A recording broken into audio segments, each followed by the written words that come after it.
with our driver lineup, together with the switch we made now to the Mercedes power unit, together with everything I'm seeing within the team. I feel ready again for this challenge and for this battle.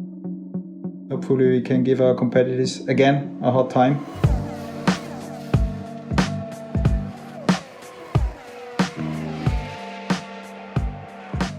Hello and welcome along to Beyond the Grid with me, Tom Clarkson. There's not long to wait until the start of the season. And could there be a change in the pecking order when we get underway in Bahrain this weekend? That's what we're all asking. And it's a question no doubt being posed in the corridors of power at the McLaren Technology Centre. After finishing third in the 2020 Constructors' Championship behind only Mercedes and Red Bull, can McLaren close the gap further to the top two teams this year? Well, I'm delighted to say that a man who can tell us more is my guest this week. McLaren team principal Andreas Seidl. Lando Norris comes over the line to take fifth position, and Carlos Sainz crosses in sixth to elevate up the McLaren to third place in the Constructors' Championship. Yes! Oh, we did it! Andreas and Lando, great job, well done all season. Great points for the team, and great step forward also on your side in your second season. Thanks for everything. See you back here. Cheers, Andreas. Nice, we did it, boys. Seidl has been at McLaren since May 2019. He left his mark immediately, updating the management structure, and he then instigated longer-term strategic decisions, such as this year's switch to Mercedes power and the arrival of Daniel Ricciardo. On paper, both changes look sensible, very sensible. But you shouldn't be surprised, because although Andreas is only 45 years old, he already has 20 years' experience of top-level motorsport. He started in Formula One with BMW when they supplied engines to Williams. He then switched with BM to Sauber in 2006, where he stayed until they withdrew from Formula One 3 years later. Stints in the DTM and the World Endurance Championship followed, during which time he oversaw 3 Le Mans 24-hour wins for Porsche, and it was at Le Mans that McLaren CEO Zak Brown approached him about fronting the team's Formula One programme. We discuss it all in a fascinating chat, and never before have I heard him be so open and so candid. You'll love hearing how he got his first job with BMW, as well as his thoughts on drivers and other teams. I hope you enjoy our conversation.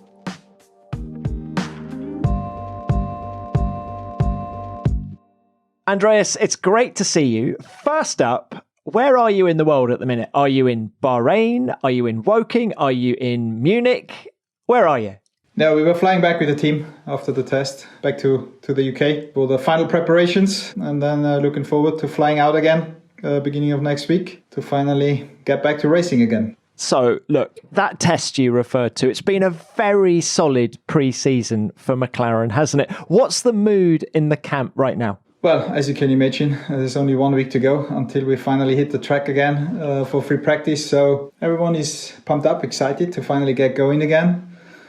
Curious to find out how good is the job that we have done as a team over winter, and finally see in the first qualifying then in Bahrain and at the first race where we actually are in the pecking order. I think we feel well prepared as a team after the great job I would say everyone has done over winter at McLaren together with the guys also from Mercedes. It was a huge challenge with the pandemic being still full on, but with everything I have seen now in the last month, with the way the test also went, I think we can be pretty happy, and I would say we are ready to go racing again. Can we talk a little bit more about the package, the McLaren Mercedes package, because you guys had the most to do of any teams, and yet you were the first to run the new car. I just can't quite get my head around how you managed to do that. Well, yeah, as you said, it was obviously a big job to change power units over winter. But as said several times, luckily we have some experience at McLaren to change power units after we had to do this a few times in recent years. And then, I think simply want to say as well that with the experience also the guys at Mercedes have, it worked out really, really well. And we shouldn't forget, this all had to be done in pretty much home office conditions or in a home office environment. All the development has been done remotely.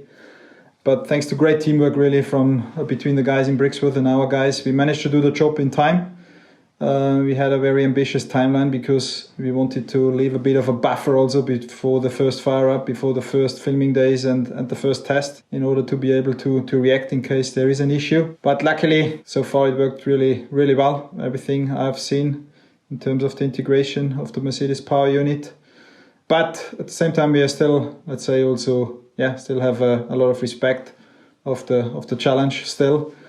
We shouldn't forget, next week when we go to Bahrain, it will be the first time that we will go through some race weekend specific scenarios like a qualifying, like a race together in this new partnership under the pressure also of a race weekend. And I'm sure there's still a lot to learn together. But I guess the team has done a great job, again, together with guys from Mercedes to prepare for these different scenarios.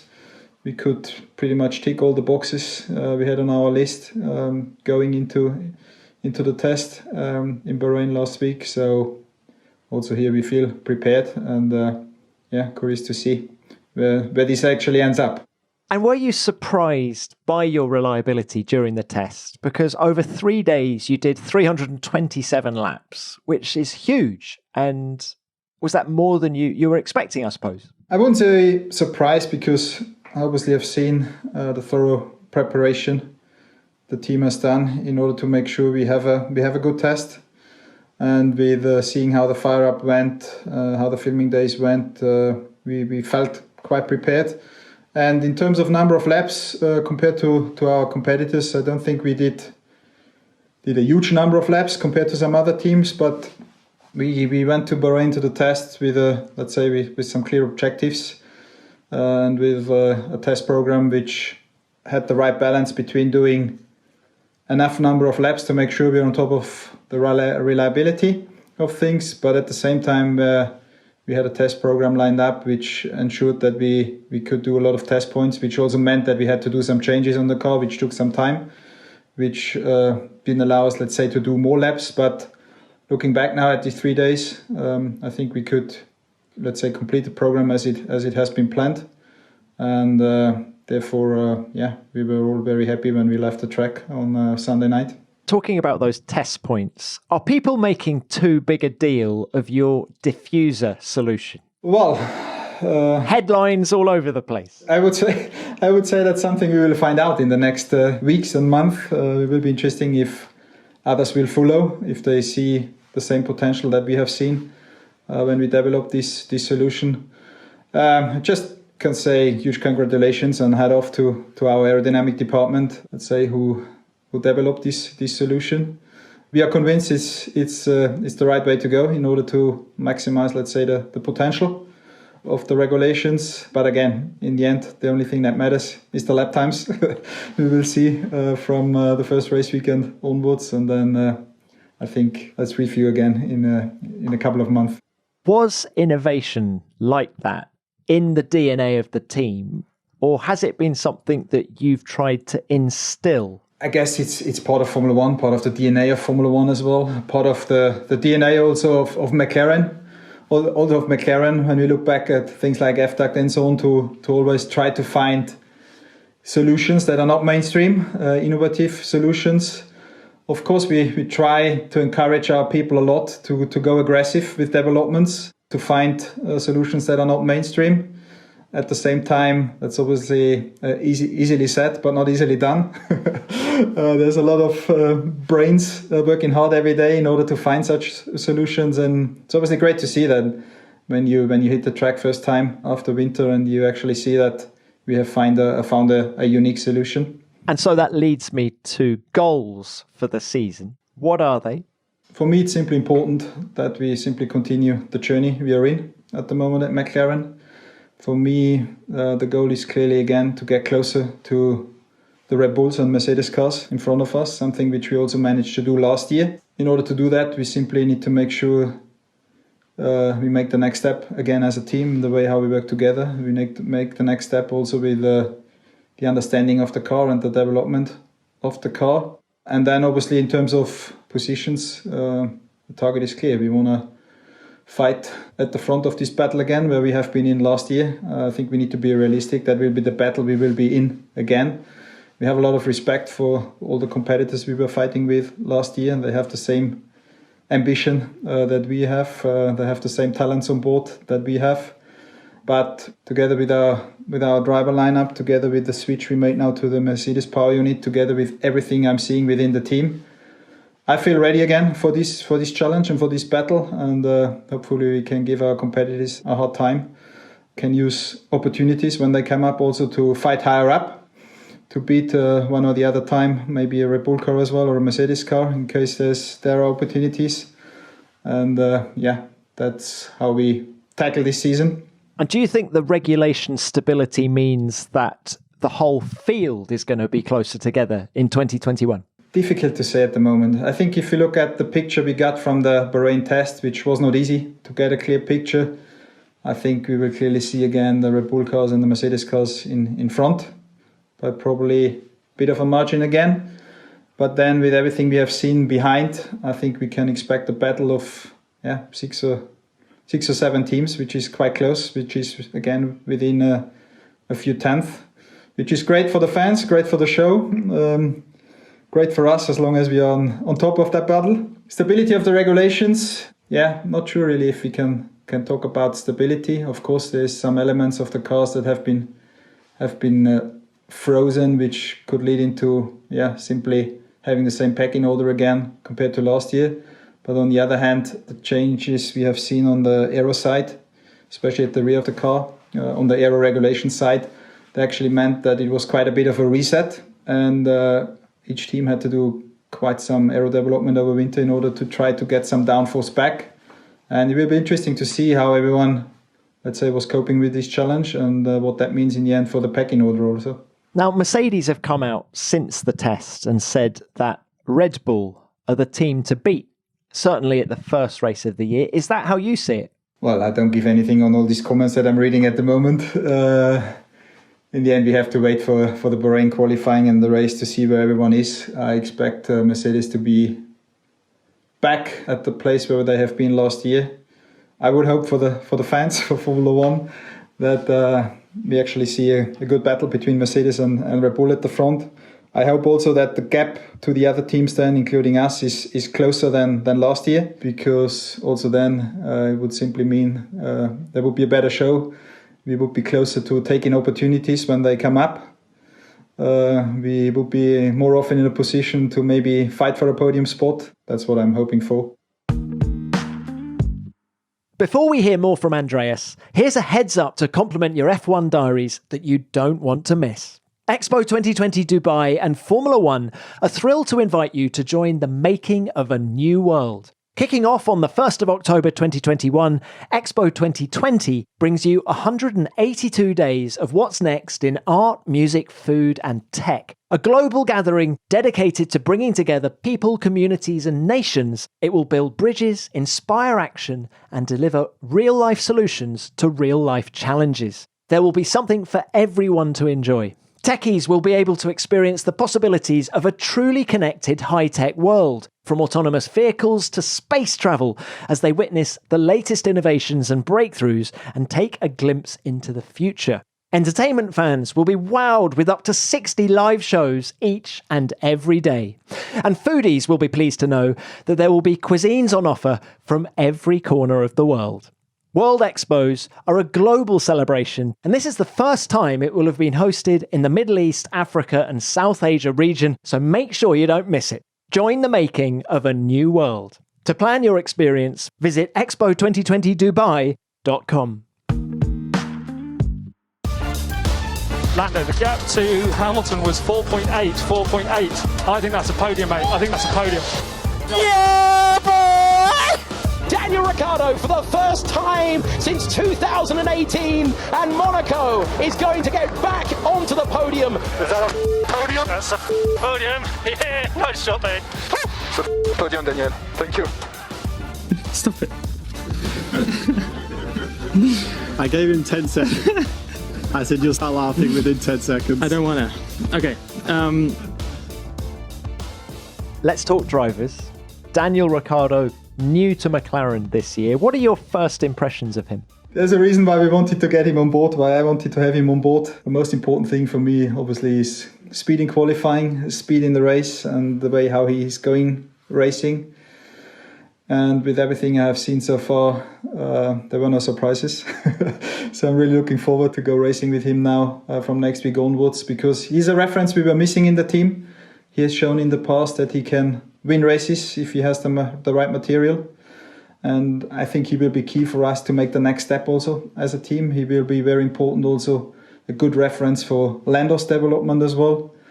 And then in addition, he's simply a great personality, a great character with a lot of positivity, a lot of energy, which simply helps us in the team, helps me in order to make sure we keep pushing forward every day. What has impressed you the most about Daniel? Again, what I simply admire with these guys is the performance they're pulling off week by week. And as I said before, that's the reason why I wanted to get him on board. I admired him since many, many years. For me, it was always great to see also in different circumstances, in different teams, how he was pulling it off, race weekend by race weekend, how he kept the level of energy also up. We shouldn't forget how intense it is if you're in Formula One for 10 years. But I still see with him this commitment, this hunger to get back to a position to win races and hopefully also fight for a championship at some point. And hopefully he can do this together with us. That it's obviously the ultimate goal we have together with him. How long have you been courting each other? Is it true that you wanted to get him involved in Porsche's Le Mans program? Was it back in 2014? Have I got that right? Yeah, I think we had a conversation end of 2014 in the preparation of the 2015 season when we had this third car. The one that Hülkenberg eventually took. Yeah, where Nico then ended up in the car and actually could win the race. I wasn't sure if he makes it in Formula One, so I wanted to give him a way out and give him an opportunity in an LMP car. No, that's just a joke. He'll love that.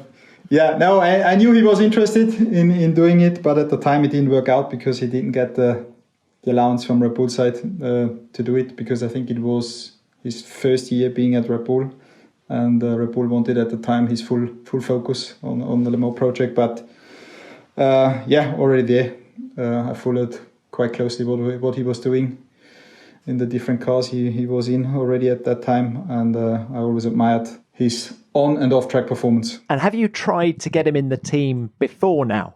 I think it's widely known that Zak tried already, I think in 2018, so before my time, to get him on board. It didn't work out at that time, so we were very happy that it finally worked out, because again, as I said before, I think he will be a key element for us to make the next step as a team. And just happy now that it worked out. Can you talk to me about the partnership between Daniel and Lando Norris? Do you see sort of similarities between them with Lando and Carlos last year? Yeah, I would say it's too early still to say how that partnership will look like in the future. For us, for me, it's very important that we also don't try artificially to put something up again similar to what we have seen between Carlos and Lando. Every driver is different, a different personality, different character, and it will simply be interesting how that goes. Most important thing for me is that they both have a good working relationship, which in the end helps us to move forward as a team. And everything I've seen so far, I like a lot. There's an open exchange between the two guys, between the two car crews, also the engineering crews, in terms of the next steps we want to take on the technical side with the car, which is important or is key for developing the car. And that's important for me. Of course, both guys bring a lot of fun to the team. They're both very, very positive, which again is very important for me also as a team boss, because the schedule we are in as a team is intense. You do not always have just great days. And then it's very important that these heroes of the sport are staying positive, go in the garage and pump up the guys again in order to make sure we are back on track again the next day after having, for example, a day which was not so good, for example. And I really like how Daniel and Lando see their role also, the importance also of their role within the team. And this is Lando's third season in Formula One. When you compare him now to the driver that came in at the start of 2019, what differences do you see? He obviously evolved a lot as a person and as a driver, which is also normal. We shouldn't forget how young Lando still is. And it is obviously a big step for a young driver to jump into Formula One. It's not about just driving quick in circles. There's a lot of other stuff also ongoing, which is quite demanding outside of the car. All the marketing which is involved in as well, all the publicity, all the media commitments you have. And in order to get on top of this, together with making sure you're performing on track is a big challenge. And I have to say, I really like the steps I have seen Lando has made in these first 2 years in Formula One. And also when I look at, let's say, the last month following him, I can see again he makes the next step, or he made the next step in terms of personality, in terms of his approach also towards this season. He seems to me to be in a really good place, in good form, on top of his game. And I think together with Daniel we will have very strong, great driver lineup, a healthy competition between the two guys also, which is important because in the end that will keep driving us forward as a team. Is Lando aware that this is an important season for him? Well, I guess every season is important for him. Coming into Formula One as a rookie, it's important you clearly make steps in your first years in order to confirm to yourself, to the team, that you actually have everything you need in order to become a top guy. But again, when I see how Lando performed in his first and in his second year, when I see the step he made for the second year, I'm absolutely convinced he has everything to become a top guy in Formula One. I think he has everything he needs in order to compete also with Daniel. And simply looking forward to see him again performing well for us this year. Because this is the first time that Lando's been compared directly to a proven race winner in Formula One, isn't it? Yeah, true. And that's why it was also important for us to get Daniel on board, also for Lando, to simply have this reference within the team, because it will be clear reference also for Lando and for Lando's development. And let's say in my ideal world, Daniel would come in, would be half a second quicker. Lando would see it, and he drives an hour later also half a second quicker, because it would mean we move up by half a second. But there will be a reality. I think Lando has shown last year already with his performances that he's a top guy. Again, I expect a very tight battle between these two guys, but I expect as well that both guys will collect again a lot of points for us, which was a strength of our team also in the last 2 years, that we always had two drivers being able to score good points, which in the end secured us also these great positions we could achieve in the Constructors' Championship. Before we move on from drivers, Daniel is famous for having bets with people. He had a bet with his previous boss at Renault, and the tattoo is still, I think, on the cards for Cyril Abiteboul. Has he had any bets with you? Well, I think everyone who knows me knows that I leave this stuff to the heroes of our sport, to the drivers. I'm not keen to get involved into this side of the things, and I think we leave it like that. Okay, you've been told, Daniel. Look, what about your time at McLaren, Andreas? Let's reflect on that, because it's now your third season. How different is the team now to when you arrived in the middle of 2019? I guess we obviously made a lot of changes, positive changes to the team, which are in the end also paying off in terms of results.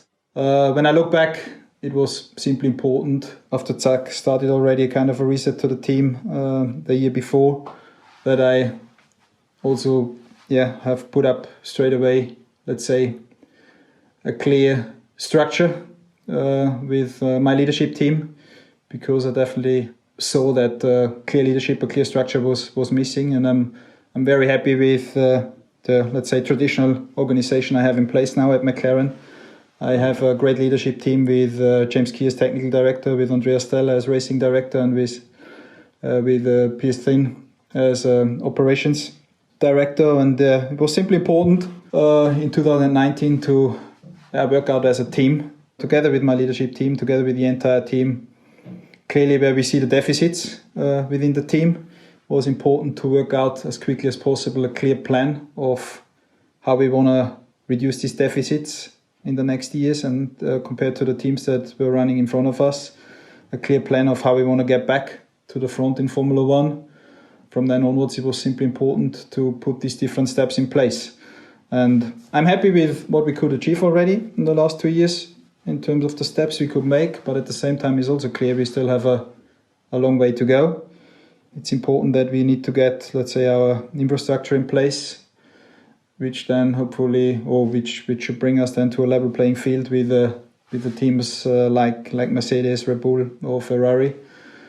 Something which we are able to do now after the announcement of the new investors in December. It's important we keep working on the team side to simply become an even better team in the way we work together and so on. I'm very happy with what I'm seeing there. We have a lot of talented, a lot of committed people in the team, and there's a lot of good energy within the team, especially after the good results we could also achieve in the last 2 years. And this combined with the positive news also about the investment that I spoke about before, I think we have everything in place now that we need in order to make the next steps then towards the front in Formula One over the next years. And now we simply need time. We need to keep our heads down, need to keep working hard, and then hopefully we see the results. This traditional motorsport structure that you talk about replaced a sort of matrix setup that was there prior to your arrival. Can you explain why you think the matrix setup doesn't work in Formula One? Well, I can't judge in detail, obviously, what was in place at McLaren before my time because I haven't experienced it. But I was always a big friend in my motorsport life to have a clear, easy to understand structure in place with clear responsibilities, clear reporting lines, because that's, from my point of view and from my experience, the way how you can be successful in Formula One. And that's why it was clear for me also to put that in place as quickly as possible. At the same time, Formula One is a big team sport of 600, 700, 800 people. It's not just about the leadership team, it's about every single member of the team. It's important that every single member of the team waking up in the morning knows exactly how important his individual role is for the overall outcome of what we do every day. And that was also something we put a lot of energy in order to make sure that people feel valued and are aware about their importance, and putting all that together. In the end, we try to lift this energy which is available in such a team of talents in order to make sure we all walk in the same direction. We all work towards the same goals. We all have the same understanding of what we have to work on in order to get better on the team side or on the car side. And I'm happy with the steps we could make already. At the same time, when you look at the lap times Mercedes is doing and Red Bull, we're also aware that we still have some work to do. Can you explain a little bit about the relationship you have with Zak? I mean, can you remember the first time he approached you about the job and how it's evolved since then? Yeah, I still remember when we spoke about it first time. It was actually at Le Mans, I think in 2018, when he was showing me around in his United Autosport garage, which was inspirational because it was just great to see how passionate he is about motorsport in any kind of racing. Did you find yourself thinking, why am I being shown around the United? There's an ulterior motive here. No, there was nothing big behind it. But as I said, it was just great to see how passionate he is for all kind of racing. Him still believing he would be a great race driver as well after his tries when he was younger. Zak is the CEO of McLaren Racing, so in terms of hierarchy, he's also my boss.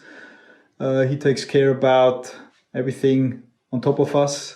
He's dealing with the shareholders. He's dealing with Paul Walsh as the chairman of the group. I think we have found a very good split in terms of responsibilities. Zak obviously takes care about all the commercial things. He's in charge also of the other racing projects like the IndyCar project and maybe also some other projects in the future.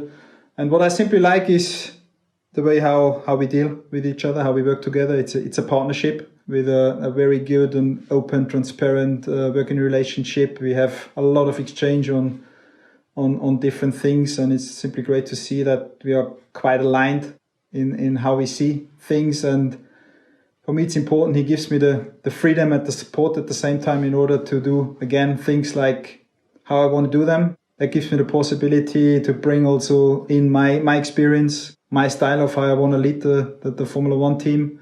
Zak, in the end, what I like a lot is he's simply a racer. He understands what I try to achieve in terms of also spirit and culture within the team, and he's very supportive on that. What I like also is how we in the end managed to make quick decisions. There's a lot of WhatsApps as the main communication tool, very non-corporate, which is something I have to say is a very positive experience after working for German AGs for nearly 20 years. And last but not least, it's simply fun. What we're doing here in Formula One is, despite Formula One being a big business, it's a people sport. It's about the human beings being involved, and everything goes a lot easier if it's fun. Indeed. So he leaves the day-to-day running of the team to you, and then what do you discuss? The big decisions. We need a new wind tunnel. We want to hire Daniel Ricciardo. Is it that level that you talk to him about? Yeah, in the end, Zak doesn't get involved in the daily business of running the team. That's my responsibility. But of course, whenever it's about big decisions to make or simply also to exchange views, I have the permanent exchange with him, which works out great. We think what I think we need in order to get back to the front, and I have to say I couldn't be happier with a setup Zak and myself have found also between ourselves. And how nervous were you about joining McLaren? As I said earlier, you joined, 1st of May 2019, but the last race of 2018, I think the cars had been lapped in Abu Dhabi, and I assume that's when you were right at the height of your negotiations with Zak. Did that fill you with fear, or did you see it as an opportunity? No, I wasn't nervous at all or scared. That's the challenge I was looking for. I was fully aware of the challenge being a big one, but at the same time, that's what I like. I like to wake up in the morning with a challenge ahead of me. In the end, it was important for me to see, with all the talks I had with Zak and the shareholders, that there is a huge commitment in order to bring this team back up the order in Formula One. Huge commitment also on the financial side, because there's no miracles. You need the budget also in order to make sure you can put the infrastructure in place, and in order to make sure you can compete with the top guys in Formula One. And then it was simply very attractive to me to become a part of McLaren. For sure, also because of the great history this team has, and I guess it's the same for every single member of the McLaren Formula One team. There is nothing better than being part of the generation at McLaren that hopefully brings this team back up to where it has been in the past, and to win some races again. That gives me a lot of energy. Thinking about that drives me out of bed in the morning. And again, I'm very happy with what we could achieve already in the last 2 years. I'm very, optimistic with everything I'm seeing, that we can make further steps in the next years, and hopefully we can achieve it then one day.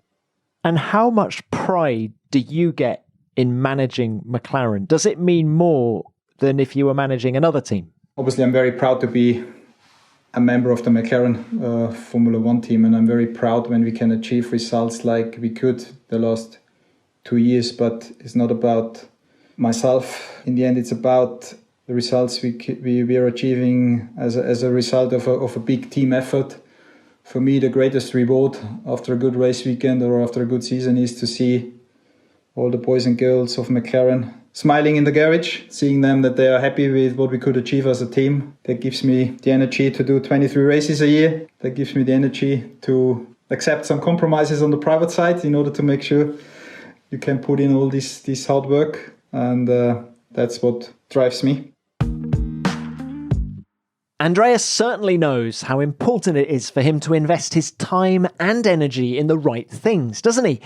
A lesson we can all apply in our own lives, especially when it comes to our finances. Investing is one of the best ways to grow wealth over the long term, but taking the leap into the world of stocks and shares can be daunting. Free Trade is on a mission to make investing simple for everyone, and you can start investing from just £2 on their award-winning trading app. They offer a transparent pricing model with no hidden fees, And unlike other brokers, they don't charge any commission fees. Sign up for a general investment account, a stocks and shares ISA, or explore Free Trade Plus. And don't forget, when you invest, your capital is at risk. The value of investments can go up as well as down, and you may receive back less than your original investment. Go to freetrade.io/grid, and if you register and fund your account, you will get a randomly allocated free share worth between £3 and £200, such as Greg's, Rightmove, or Apple. For more information, visit freetrade.io. Who are your inspirations, Andreas, in a motorsporting sense? Who in history have you looked up to, or who have you worked with in the past who you've learnt a lot from? I mean, it all started, to be honest, with Michael Schumacher. He was the hero of my childhood. As a kid, let's say in 92, 93, I started to watch Formula One really in detail because of Michael. And that's where also this desire came up in myself to work one day in Formula One. That's where I started to watch all free practice sessions, to study lap times, etc., etc. And then later on, I have to say, I met a lot of people during my career. I met a lot of bosses also that I admired a lot for the way they were also dealing with me. They empowered me to do things in the way I think I wanted to do them.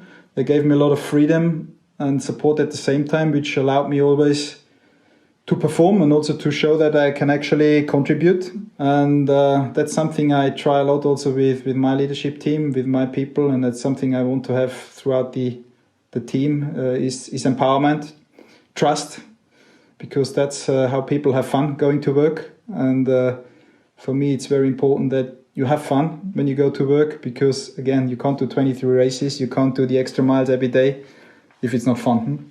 That is true. So even when you were studying engineering at the Technical University in Munich, was the goal Formula One back then, or? Yeah, my goal was always clear. I wanted to work in Formula One. I always had this dream to be once on the grid in Monaco, working there as an engineer. That was always something I had in mind. And I have to say, when I was lucky enough to do that, then first time, I think it was in 2003, as an engine engineer for Ralf Schumacher, it felt good.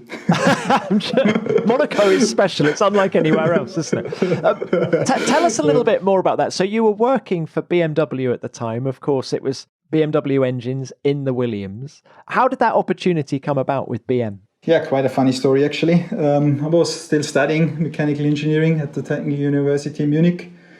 And I saw, I think in beginning of 1999, that BMW announced that they enter Formula One again. Was also announced that a guy called Mario Tyson is actually running the project. Dr. Mario Tyson. Yeah. So I saw that. I took the phone and just called let's say the central number of BMW and asked if they can connect me to Mario Tyson. And at that time it was still possible. So they have put me through. And he was actually on the other end at that time. And I have to say, or I have to admit, I guess at the beginning he thought I'm a bit crazy. He was not really convinced that he needs me at that time. And it wasn't a long phone call, but I did the same again for 2-3 times. And then at some point he simply had enough and said, okay, let's come by. And that was my start into Formula One. So I got the chance to do a traineeship end of 99. And again, I had a boss there that allowed me to simply show also that I can contribute. They took me then over straight away after I finished my studies as an engineer, and I never left that sport then again afterwards. What a fantastic story. That's incredible. And actually hats off to Mario Tyson for being open-minded about, a young guy still at university as well. Yeah, absolutely. That's also something I will never forget. He gave me this chance. But I think also it simply shows that if you want to do something, make sure you don't give up after the first no. It's important to believe in your dreams and sometimes go on the nerve of some people in order to make sure you still get what you want. I've got this feeling, Andreas, that an awful lot of students are going to be ringing the switchboard at McLaren now, asking to speak to Andreas Seidl. Those early years in Formula One were with Williams. I'd love to just get your thoughts on memories of working with Frank Williams and Patrick Head. How do you reflect on that time? Yeah, for me as a young engineer, it was obviously great to start Formula One like that. Frank and Patrick, they again were both heroes of my childhood as well. They were always trying to help Damon in order to beat Michael. And I still remember when I met at the track Patrick first time with his loud voice in the engineering track after a bad test day, where he put everything straight in this truck, which was great fun. But it was just great for me, and I was so excited also to meet these guys first time. And when I think back about Frank, I really admired the way he was dealing with his team and also with us from BMW side. The respect he showed towards his people, coming by in the garage every morning, coming by at night when he was leaving the track, saying goodbye to every single member of the team, remembering the names as well. That's something I admired a lot, and it's also something where I have learned from a lot, I have to say. And do you have a favourite engine from that period? With the 3.5 litre V10 or the V8? I have to say I like the V10 a lot, because that was also the first engine I was allowed to work on, where I worked on the dynos in 2000 and 2001, making sure they get reliable and powerful, and they were powerful. We had a good engine, I think, at the time. Yeah, that was, for me, really very, very exciting to come straight off university and straight away having the possibility to work on Formula One engines on V10s for a great brand like BMW was great. And you will have worked with some great drivers during that time with Williams. Ralph, as you mentioned, Montoya, Button, Heidfeld, Webber. Do you have a favourite out of those guys? Oh, I need to be very careful now with what I say. Yeah, I still remember one story, which hopefully Ralph doesn't take it in a bad way. For me, obviously Michael being my childhood hero, then I had the chance to be race engine engineer for Ralph, which was great. Yeah, we regularly obviously had dinners also at race weekends, and I still remember 2003. And then I was sitting with Ralph, and he said, "Do you mind if Michael is coming by as well?" And obviously I had to play cool. Yeah, it's no problem for me. And I still remember how excited I have been, actually, that Michael was coming by and he was just talking to us normally. But at the time, how old have I been? I think 26, 27. And still already being part of Formula One, it was still something very special to me. And I still remember where I was very nervous, very excited about. At the same time, as I said before, I had to play obviously cool, because we all have to be cool in Formula One. And they say never meet your heroes, yet you met Michael, and did he live up to expectations? Yeah, no, absolutely. And it was simply great to see with pretty much, it's the same for every Formula One driver, just normal guys. Now I'm going to push you on this, because you haven't answered my question about who was your favourite BMW Williams driver. Bearing in mind, of course, that Montoya is back in the McLaren fold this year. No, on I'm not the keen to IndyCar answer program. that. I'm still good friends with a lot of them, and I know how personal they would take it. Can we move on then to the BMW Sauber era? And I'd love to get your thoughts on how different that relationship was to the BMW Williams relationship. First of all, it was a big difference for myself personally, because I started on the BMW side, my motorsport life in 2000, and I was an engine engineer, always working on the power unit side. And then after BMW bought into Sauber, for me it was clear I wanted to switch to Switzerland, to Hinwil, because I wanted to get to know also the team side, the chassis side of things. And that was a great opportunity for me to go down there. I had a great time down there, I have to say. I was there between 2006 and 2009, working out there on the race team on the operational side. And again, I met new people. I met a different organization also. I was quite impressed by how efficient things have been done in Hinwil, with the history of the team also always being, let's say, a private team. And to see how we were merging this with the big corporate BMW world was an interesting experience. Was not always straightforward, but I still think it was a kind of a successful cooperation. Of course, when you look back now, many people say, look, it wasn't a good chapter. It wasn't a successful chapter, but we shouldn't forget where we ended up in the championship in 2008. And also when we look even in 2009 towards the last races, I think we scored a P2, for example, in Brazil with Kubica, down to our own performance. I think we simply would have needed more time in order to make this project a bit more successful. But for me personally, it was a great experience and could learn a lot in order to simply more widen my horizon also. Had you won the championship in 2008, do you think BMW would have stayed in Formula One? Difficult to say, to be honest. I mean, a lot of stuff was happening at that time. The worldwide economic crisis was kicking in and so on. And to be honest, I was also too far away from the top guys in order to understand exactly what happened there and why the decisions have been made the way they have been made. Were you caught out by BMW pulling out, or had you been given much advance warning of what was about to happen? No, we didn't have a lot of pre-warning. In the middle of 2009, that was the announcement.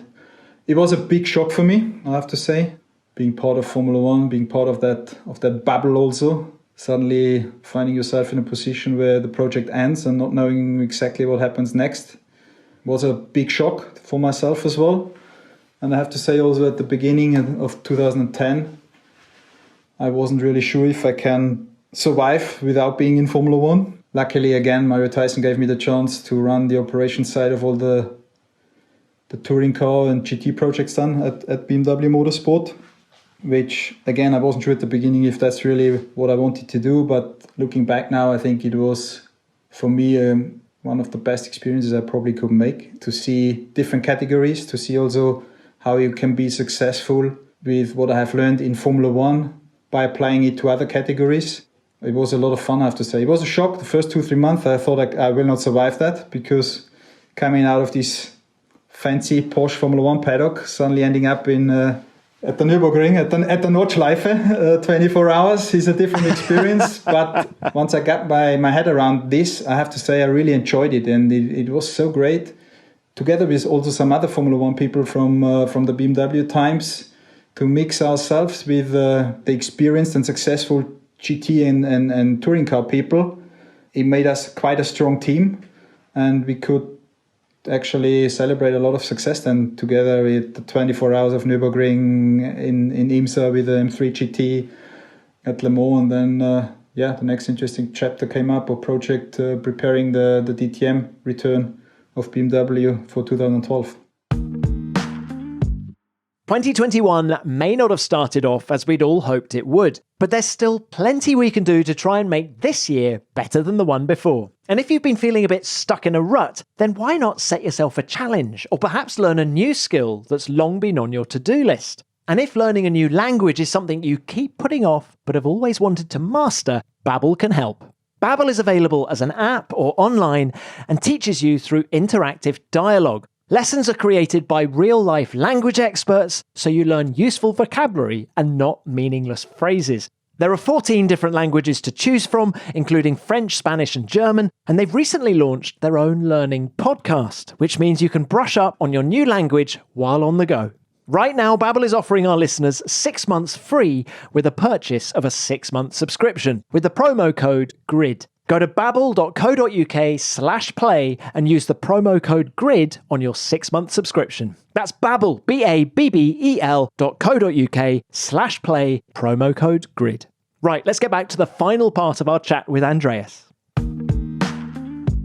And you talk about the big money world of Formula One, but I'm assuming when BM went DTM racing and GT racing, they weren't shunking on the money. I'm sure they was throwing a bit of cash behind those projects. I wouldn't say so, not necessarily, because also there, like many other companies, also BMW had to save money at the time. I think what was key to the success we could have as a team there was, from my point of view, applying what we have learned in Formula One, and the school of Formula One is unique. The level of attention to detail, the transparency and so on just pushes you every day to go the extra mile, and to apply everything we have learned there together with some colleagues and mix it with the experience which was there from the successful GT and touring car people at BMW, brought us in a very strong position. And I think that made also the difference to some of the competitors we could then beat. It's funny, isn't it, how you say your hero when you were younger was Michael Schumacher. The Schnitzer BMWs were what I had on my bedroom wall when I was young. I loved all that. For you to be doing the touring car and that side of things for BM must have been rewarding. No, absolutely. And it was obviously great to meet guys like Charlie Lam from Schnitzer, Bobby Rahal in the States, who was running the M3 team in IMSA.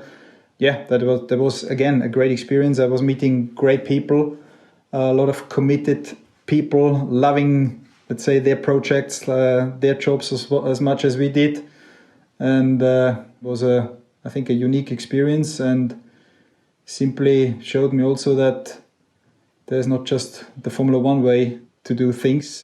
You then go from BMW to Porsche. I just wondered, did you feel a bit of a traitor? I don't know what it's like as a German, but to jump from one great German marque to another, was it controversial in any way?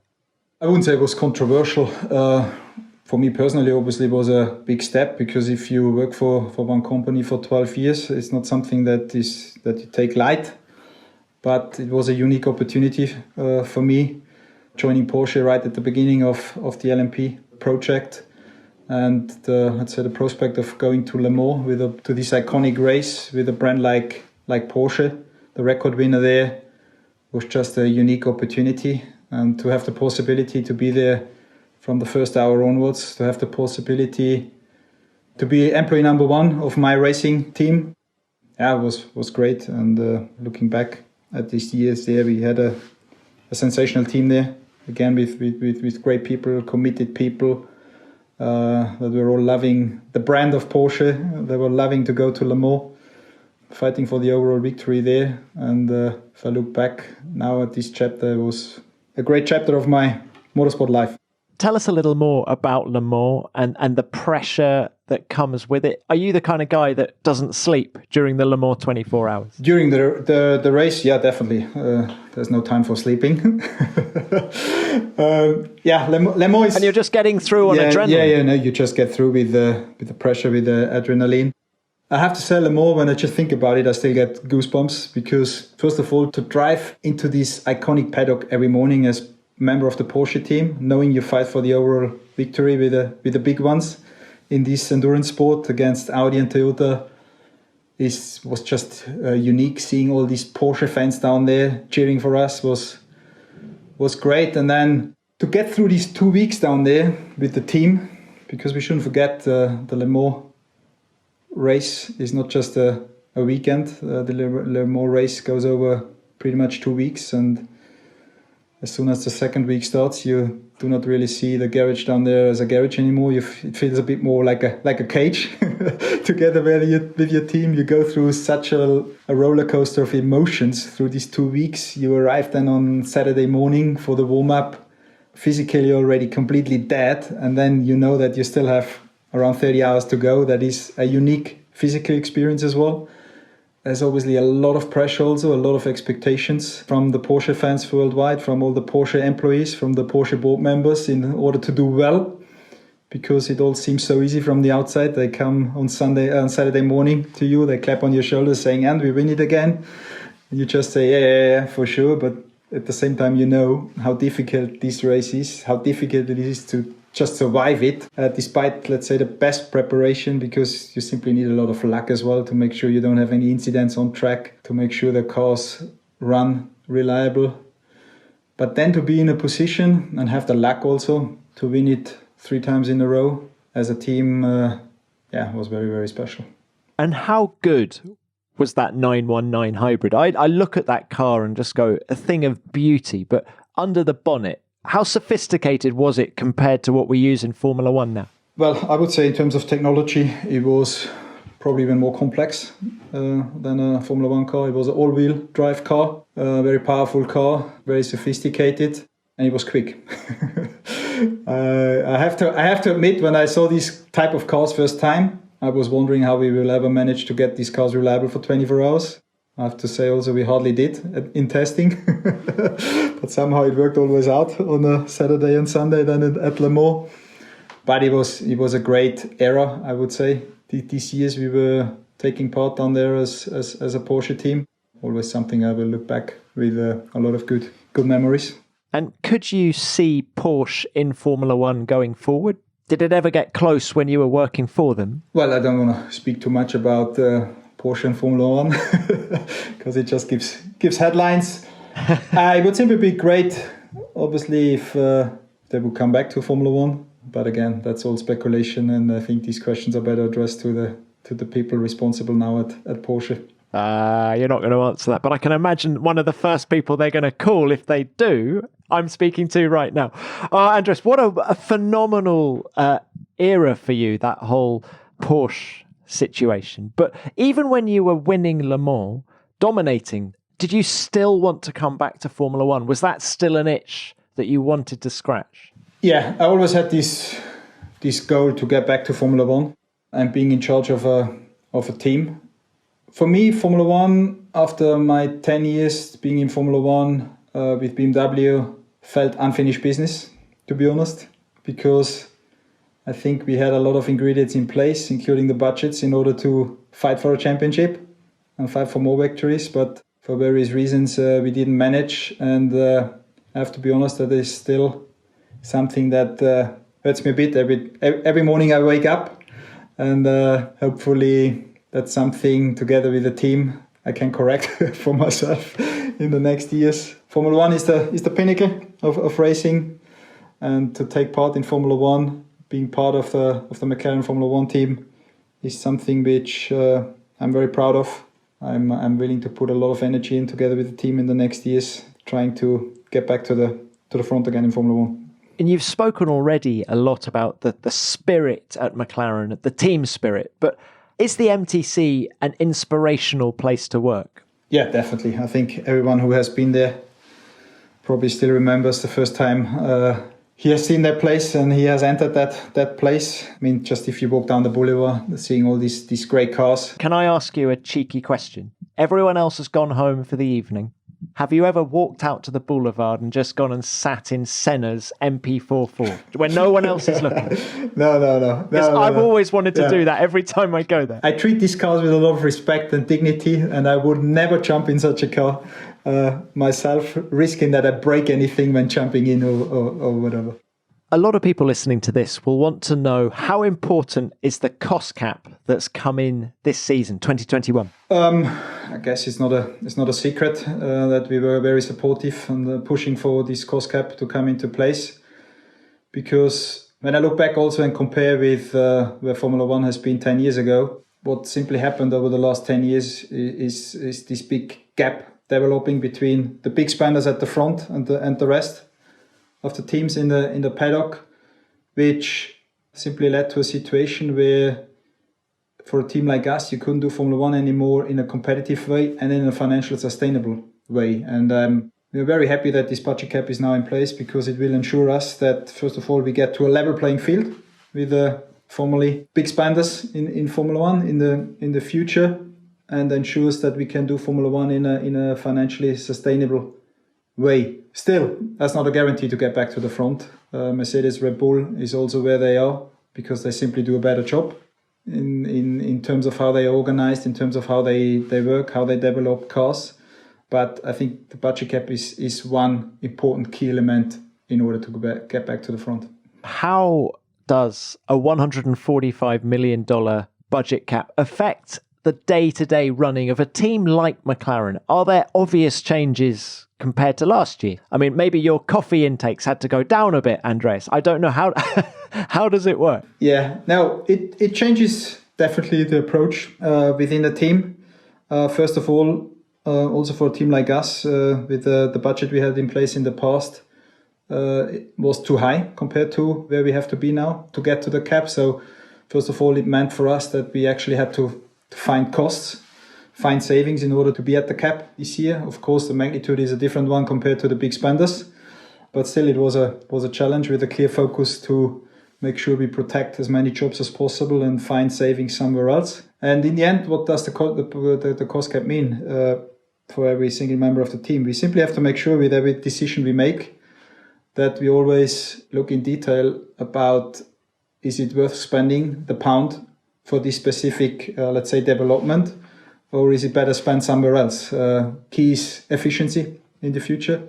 We need to make sure we run our team as efficient as possible and as effective as possible in order to make sure that we spend this amount of money that is available within the cap in the right way, with a clear goal of extracting maximum performance out of the team.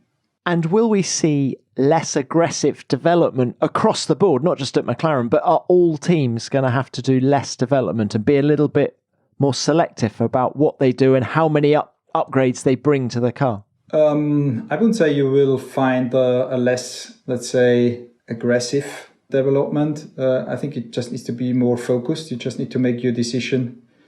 Which direction do you go sometimes when you have to make, let's say, concept decisions? Because for the big teams in the end, in the past, you also achieved a certain level of performance by just always hitting in different directions. And then you found out that one worked out.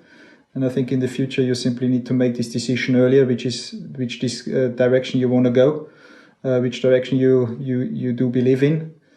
And I think with us not having been a big spender in recent years, hopefully this also gives us an opportunity to get this done in a better way than the three big teams or the big spenders, because for them it will be a huge challenge to get down to the cap. It will mean they have to change the way how they work quite a bit. Will be very interesting how that plays out over the next 2-3 years. And it's going to be very interesting to see what gains McLaren make. Andreas, what a wonderful chat. Thank you very much for your time. I feel there are so many takeaways from everything you've just told me. It's fantastic. And best of luck for 2021. Yeah, thanks a lot as well.